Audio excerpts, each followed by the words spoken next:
Third video in one day. Yes, these are all going to be posted. This one's important. So, who has been extremely excited for A Court of Thorns and Roses to make Hulu? Because they said that they've been in the works. It was leaked a couple years ago. And what have we got? Rumors. We got rumors. What is going on? If you haven't figured out why we are all fangirling over this book by Sarah J. Maas, let me tell you on Crafting Reviews with HYRR. Have you read reviews? Today, on this video, I'm also going to be making a scarf. Because it's the middle of summer, so we need a scarf so we can keep getting warm. Fair warning, if you see me drinking my drink of the day, it is hydration mixed berry. Because your little reviewer here gets dehydrated very fast, and I don't want to go to the hospital. So, alright, let me tell you all the craziness in my head. I want to make one thing really, really clear. There is a controversy with this book. People are like, it's super duper spicy, and other people are like, oh, it's really spicy. No. And here I am with monster and god smut behind me. Y'all, this is spicy for some, yes. For others, it is not. For me, I think it is a very, very slow burn with a mixture of a little bit of spice. Really, I would put it at a 1.5 on a scale of 5 for spice level. Now, that being said, let me tell you why this has a 5-star rating for me. This book, I almost DNF'd. Legitimately. If it had not been for my friend Elle, I would have not finished it. I loved the beginning. The drama, the suspense. I didn't like the fact that, without giving spoilers, the wolf got hurt. So I did not care for that. It was an important part to the story, though, and it actually semi-plays into a part in the other stories. At least the next one that I can remember. This crap, I tell you what, it starts out as kind of, sorry, I just saw someone walking by my house. We live on a dead-end one-lane road. That's not normal. And my nose is very itchy. I'm sorry, guys. So, it starts out as a Cinderella telling. You have Freya, who... she is the middle sister. Mother has passed. Father is a crippled and has just basically given up on life.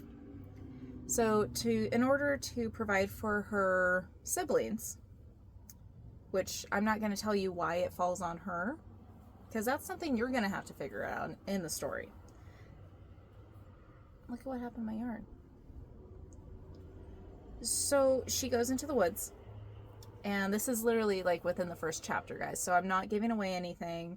This is a plot in the story. If you go and look it up, this is something that everyone tells you. She goes into the woods and she finds a deer. And she's like, fudge nuggets, yes. This deer is my blessing. They are about to starve. That's how bad off they are. And she sees this deer. And she's like, thank you, thank you. So she has to get it. Well, suddenly she sees a wolf. And she's like, oh crap, the wolf is going to get the deer and then I'm not going to be able to get it and my family's going to go hungry. So you kind of got like a Cinderella huntress thing forming here. Because she basically has to do everything. The sisters are supposed to help out. They don't. She has to. So she has a decision. Let the wolf get the deer and possibly her. Take out the wolf, possibly miss the deer. And... save her life, but go hungry. Or she can somehow try to get both. So she has this 1-minute thought of, what if the deer's a fairy? Oh, did you not know there's fairies in here? There's fairies in here. So she's thinking, because the humans have heard tales of the fairies shifting into animals and then, kidnapping, killing humans, all the normal fae stuff. But she realizes, realistically, even that deep into the woods, running into a fairy, it's not very possible. So she takes the strike. And I don't remember how she did it, but she ended up leaving with both. And she did something to the wolf. And I feel bad because, when you're hunting to eat and you're literally having to wear what you hunt and hope that it keeps you warm enough to live throughout the night, I totally get why she did it. And she is just this small gal, and she couldn't carry both, which I'm kind of happy about. When you read it, you'll understand. So she gets home and she's celebrated. Her sisters are finally happy. And then, long and behold, a fae knocks down their door. And Tamlin, or as some people in the community call him, Tampon. Let me start out by saying, like everyone else, I really did love him. I loved his character. There were things that I found a little odd, and I'm like, this is kind of obsessive behavior, almost borderline controlling, but it hasn't gotten to that point yet. So let's see where the story goes. And throughout the story, it was true. So to get to that part, he gives her a deal. She can come live with him in the lap of luxury and basically be not a slave. What's the word I'm looking for? Hostage? Yeah, hostage.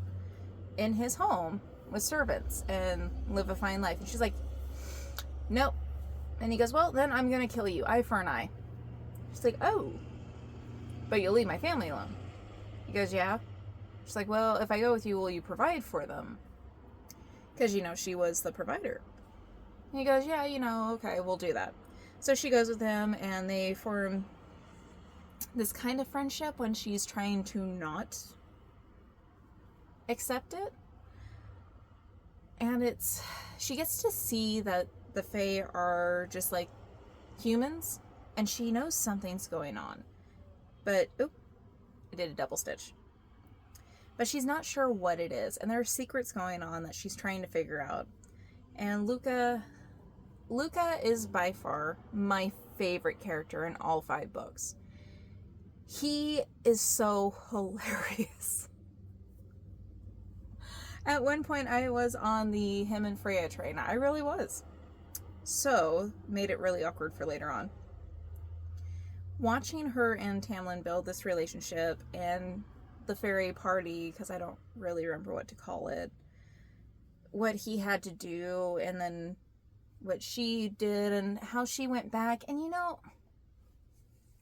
this child is too stubborn for her own good. All she had to do was say that she loved him. That was it. And she couldn't even do that when he was releasing her. Why? Because the bad guy was overtaking all the freaking kingdoms. And let's think about this. If the bad guy's taking over all the kingdoms, aren't they going to go into the humans too? Okay, so that was my rant. So she goes back and finds out how well he's provided for her family, to the point where her crippled father, who was a merchant, now has a merchant business again and is making money and supplying for the family. Her sister is going to get married, and she's just like, I want to go back. Because, she loves him. It was definitely an up and down. So, in the beginning, I was really hooked. In the middle, I really just wanted to quit. I was enjoying the Beauty and the Beast feeling, because this book is heavy on the Beauty and the Beast feeling. But it just got into a rut midway through. And a lot of people seem to struggle with this. It's in a lot of the book groups as, hey, should I even finish it? Is it worth it? Yes. Listen to me. Yes. Finish the book. Finish. Because there's an awesome cliffhanger at the end, which, if you can, just buy the box set, please. Just trust me. Buy the freaking box set. I actually bought the box set on a Kindle deal. It was like 99 cents for all 5 books. I knew very little about them at the time. And I was like, you know what? For 99 cents for 5 books, the worst thing that can happen is I waste $1. Which, I'm a penny pincher. I have to with all my stuff. So that was a pretty big risk on my part. This is one of those where the books are big. This one, isn't that pretty? Oh, speaking of which, this was one of the first ones I used on my new book stamp. I have 2. Let's see here. Ooh, we're gonna go back to that. So this book is 416 pages. And it has a map. Like, guys, this is the fairy world. From what I understand, somehow, oh, the mortal land is down here. So fairy world, mortal land. I dropped my crocheting.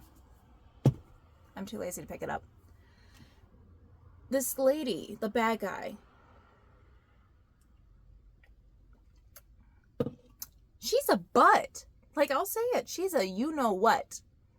I don't know how to bleep things out yet, so bleep. And what she does in order to get to Tamlin, complete. Tampon had a bad day. So when I grabbed it, I immediately had to just flip the page on my Kindle and keep going. Because this was just one of those where the ending... Oh my god, my nose is so itchy. I'm sorry.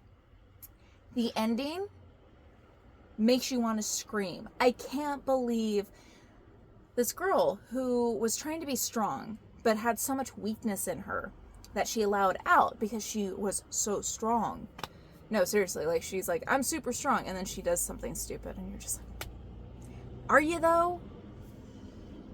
The choice that she makes at the very end makes you want to throw the book across the room in happiness. Like, yes, you got this! Do it! And you're gonna need book 2. I mean, this ended up being, I think, a 5-star. If not, it was a 9 out of 10, which makes it a 5.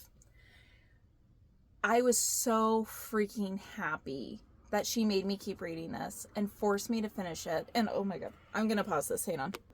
The craft room's not even that dusty and I had to itch my nose. So Elle made me keep going, and thank her for doing that, because honestly, this became one of my favorite series. The spice makes it so that, you know, if you got a preteen, highly recommend reading it with them, because it is appropriate, but the spice you might just want to skip over. Now, with that being said, there's a lot of controversy. I personally feel, for my own children, teenagers, this is okay. Keep in mind, I had a very healthy, open household, and I grew up in a very healthy household in this aspect, where you need to be mature enough to figure out what you can read. If you have questions, come to mom and dad. So my children always knew they could read what they wanted, but if they felt that they weren't supposed to be reading it, to put it down. If they had questions, come in. So I feel this is appropriate for teenagers, especially because, let's be honest, teenagers are doing a lot more than just... They're wild. I'm glad I don't have teens anymore. So, even with that being said, this is appropriate for adults too. The writing is a little lax. You know, it was her first book, so I kind of expected it to be. But realistically, this is a pretty good book. I really do see why so many adults and teens have been reading these. If you want to see what my rant and rave is about, go check it out. I just saw a van that looks like mine. It's on Amazon. It's on Target, Barnes & Noble. It's on Walmart. It's on Kindle. It might even be on KU. I don't know. But definitely check it out. Have the second one ready if you don't buy the box set. Because if you're just planning on buying all the books, it's cheaper on the box set, guys. It really is. And you know what? If you like my weird videos, please... I think they figured out it's a dead-end road. Please like, subscribe, because your girl don't know what she's doing, and that helps. All right. Bye, guys.